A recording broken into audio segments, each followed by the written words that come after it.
Hey bro, je vais au gym, tu viens avec moi? Ah non, je peux pas. J'ai mal au dos, mec, tu sais bien. Du coup, c'est quoi le plan? Tu vas faire comment pour te débarrasser de ce mal de dos? Bah, on m'a prescrit du kiné, donc je vais faire du kiné, mais en attendant, bah, je peux pas aller à la salle. Quoi, du coup, tu fais du kiné, donc tu fais pas de sport à côté, tu fais rien, tu restes dans ton canapé toute la journée? Et ton mal de dos, il va partir comme ça? Pff, allez mec, viens avec moi, c'est bon.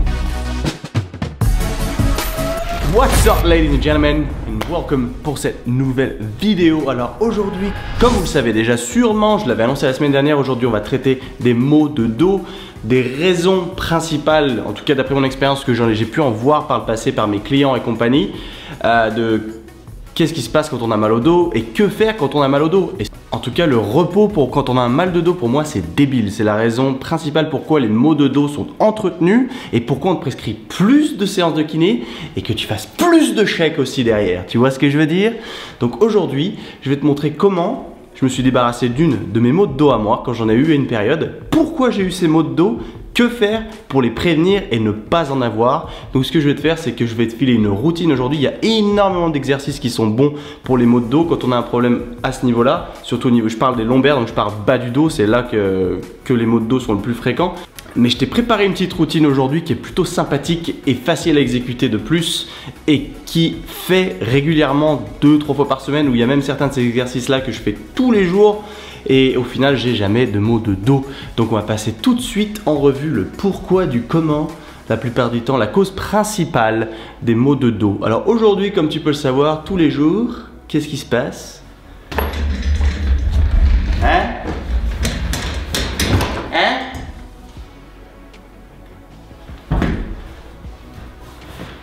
Voilà où on passe la plupart de ces journées. Et ouais, au jour d'aujourd'hui, on est tous confrontés au problème du bureaucrate, le syndrome du bureaucrate. Moi-même aujourd'hui, malgré que j'ai été personnel trainer à l'étranger, que j'étais debout H24, qui est en soi bien mieux pour le corps, aujourd'hui je me retrouve dans un bureau et je dois travailler tous les jours assis derrière un bureau. C'est le cas pour beaucoup d'entre vous, les étudiants encore pire parce que le standing desk, les bureaux debout, pour les étudiants ça n'existe pas en France, on en a un peu rien à péter.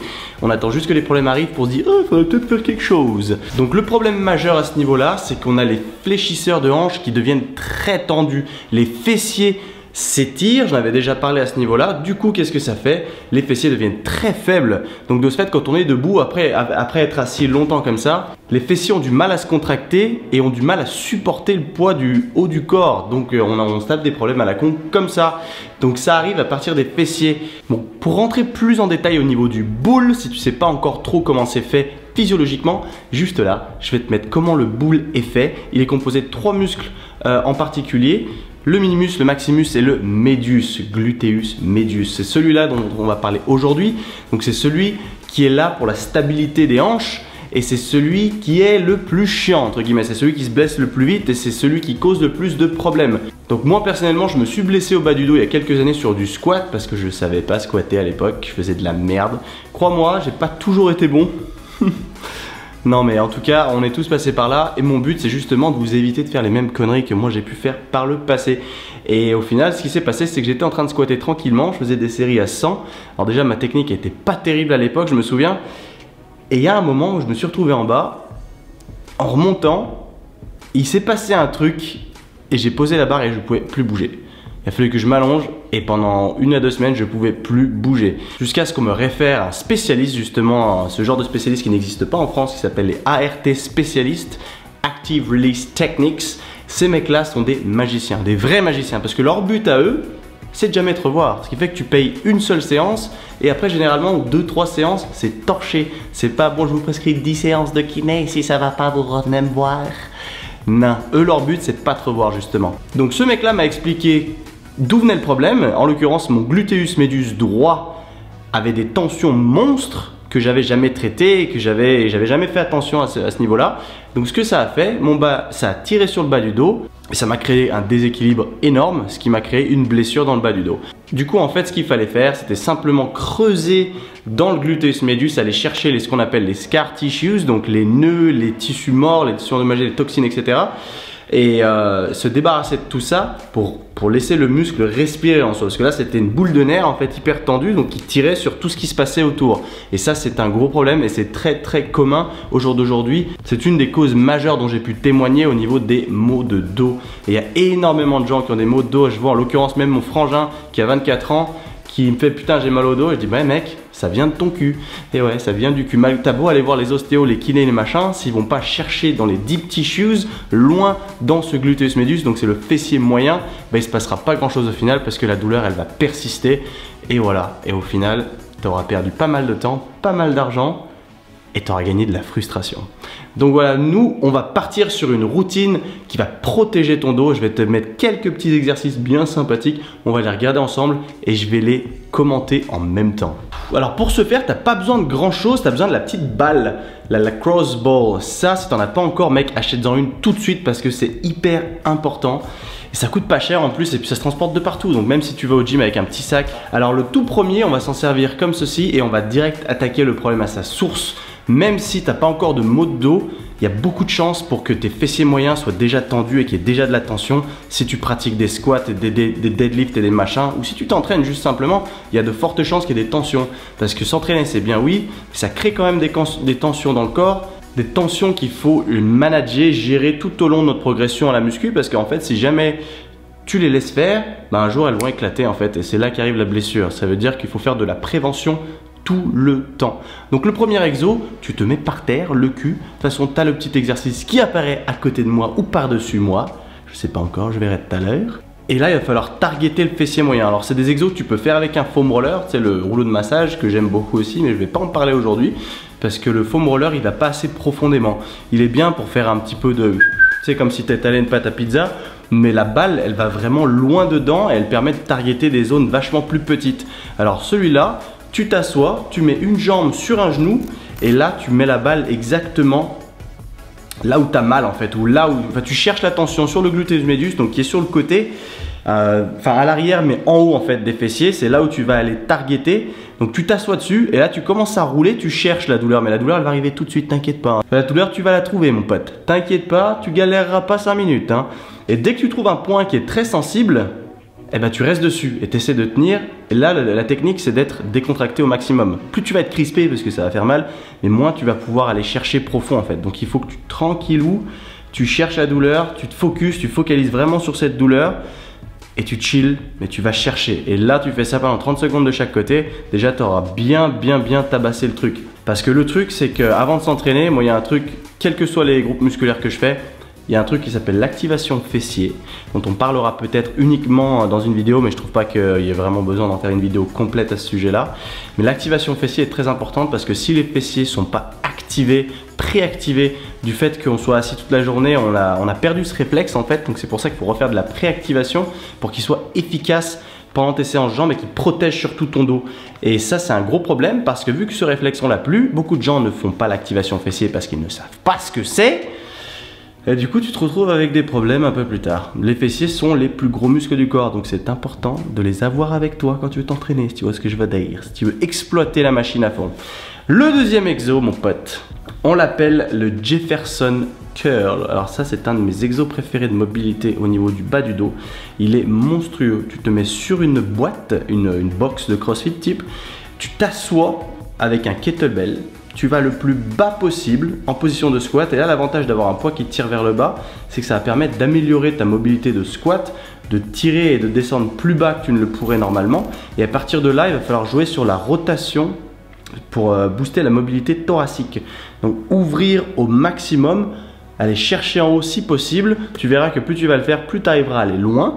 Donc tu fais ça plusieurs fois et tu vas tranquille. Là, le but c'est de descendre avec le dos complètement courbé. Et ça c'est normal, mais commence au départ relativement léger. Tu prends 5 kg, après tu vas à 7,5, 10, etc.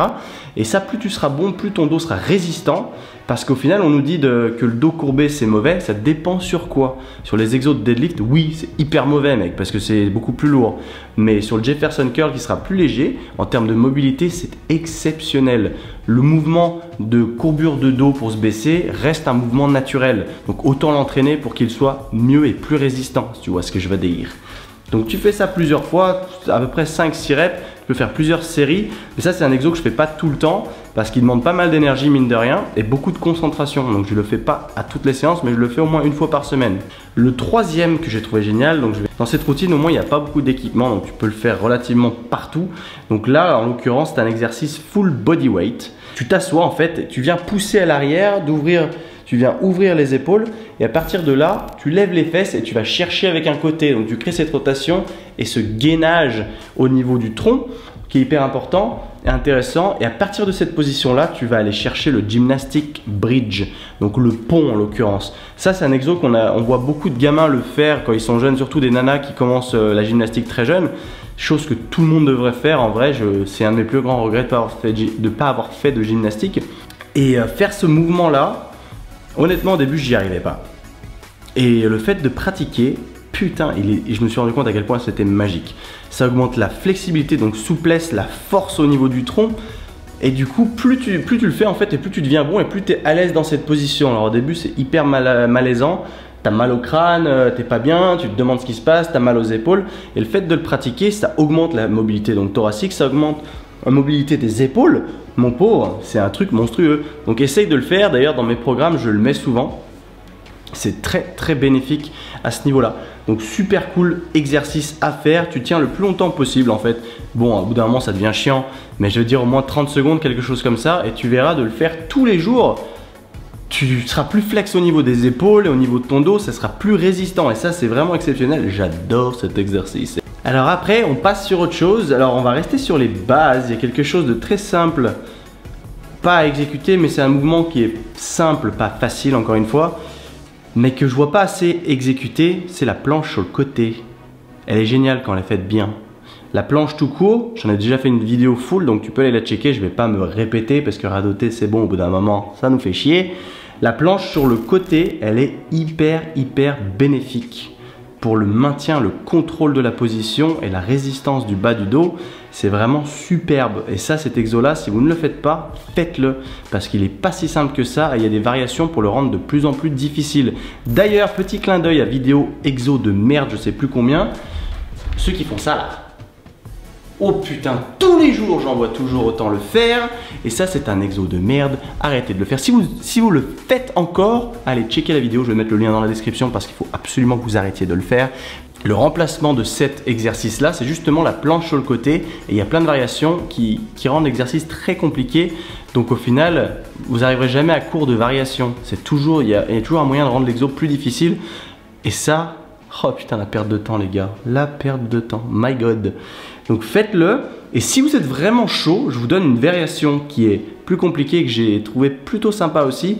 C'est la planche sur le côté adducteur.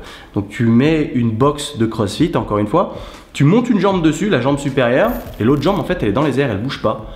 Et là mon pauvre tu tiens comme ça et là tu vas aimer. Là elle est géniale cette position. En l'occurrence si tu as du mal à faire cette position de planche sur le côté, mets-toi contre un mur et tu verras que ça va obliger ton corps à être tout droit. Parce qu'il y a beaucoup de gens qui se mettent sur le côté et qui ont le boule en arrière, tu vois le genre. Et ça, malheureusement, tu perds l'engagement des fessiers parce qu'il faut que tes fessiers soient contractés pour que l'exercice soit efficace.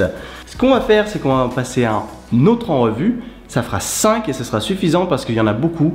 Mais si je te les donne tous, tu seras plus confus qu'autre chose. Ça va créer trop de confusion dans ton esprit et tu ne sauras plus lesquels faire. Donc si je t'en donne 5, tu répètes ces 5 là, tu te fais un circuit, mon pote, à tous tes échauffements. Le dernier sur lequel on va parler, c'est le reverse hyper extension.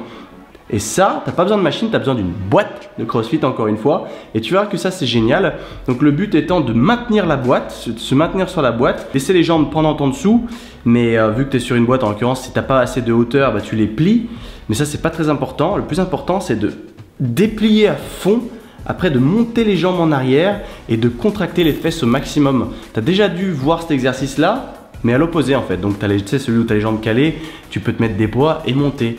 Ça peut être bien. Moi, j'aime pas trop personnellement, mais celui-là, le reverse hyper extension est hyper bénéfique. Et ça existe même sous forme de machine. Malheureusement, en France, je l'ai jamais vu encore. Malheureusement, on est un petit peu en retard. Mais quand je m'entraînais en Australie, je m'entraînais dans un gym qui était hyper complet.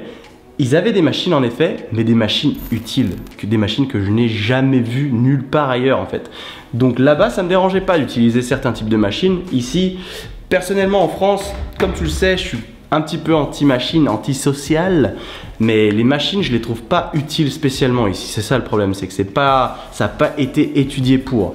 Mais bref, en tout cas tu as ces 5 exercices là, je te conseille de pas compter les répétitions quand tu fais justement des répétitions sur n'importe lequel de ces exos, mais d'y aller au ressenti et de se dire j'ai tenu tant de temps ou j'ai fait tant de reps, mais de pas viser pour un nombre de répétitions. Parce que là, c'est de la mobilité pure et dure et t'es pas là pour aller se dire ouais, je tape 15 reps. Parce que tu peux peut-être faire ça, mais à la fin, tu vas faire plus de merde que de bien. Tu sais, comme moi, que ça en vaut pas la peine, surtout sur de la mobilité. Là, c'est que du contrôle. Et le contrôle sur la mobilité, c'est ça qui t'apportera un dos sain et du coup, une longévité sur la musculation qui sera très longue. Parce que toi aussi, je pense que tu connais pas mal de mecs qui ont genre 40-50 ans maintenant qui disaient « Ah, quand j'étais jeune, je faisais de la muscu aussi. Puis après, je me suis blessé. Maintenant, j'ai les genoux en vrac, j'ai le dos en vrac. Oh, je peux plus rien faire. » Ouais. Et c'est une réalité, c'est triste, même si j'en fais une mascarade, c'est triste parce qu'il y a moyen de prévenir toutes ces blessures et tous ces dégâts parce que la musculation, elle n'est pas là pour nous détruire, elle est bien là pour nous entretenir et nous permettre de vivre plus longtemps. Donc voilà, c'est tout pour moi aujourd'hui, j'espère que vous avez kiffé la vidéo. N'hésitez pas à y placer un petit pouce bleu, ça fait toujours plaisir, c'est gratuit, ça mange pas de pain.